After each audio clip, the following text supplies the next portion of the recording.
கர்த்தரால் வரும். நீதிமொழிகள் 21:31.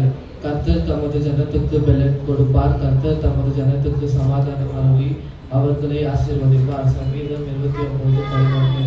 இப்பொழுது நான் உண்மையில் இருக்கிற அவன் கட்டுகளை குறித்து உண்மையில் இருக்கிற கட்டுகளை அறுப்பேன். நாமும் 1:13.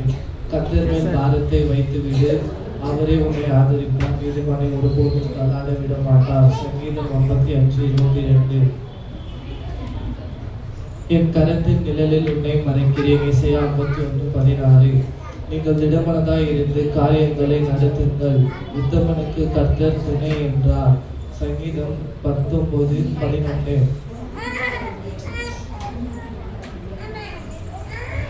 உன் வழியை கர்த்தருக்கு ஒப்புவித்து அவர் மேல் நம்பிக்கையாகிரு, அவரே உன் காரியத்தை வாய்க்க பண்ணுவார். சங்கீதம் 50:15.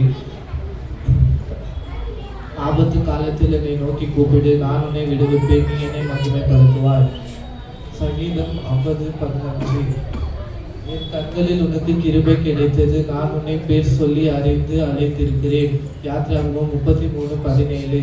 கர்த்தர் நம்மை நினைத்திருக்கிறார், அவர் ஆசீர்வதிப்பார். சங்கீதம் 115:12. நித்திய மகிழ்ச்சி அவர்கள் தலைமையில் இருக்கும், சந்தோஷமும் மகிழ்ச்சியும் அடைவார்கள், சஞ்சலமும் தவிப்பும் ஓடி போகும். ஏசாயா 35:10.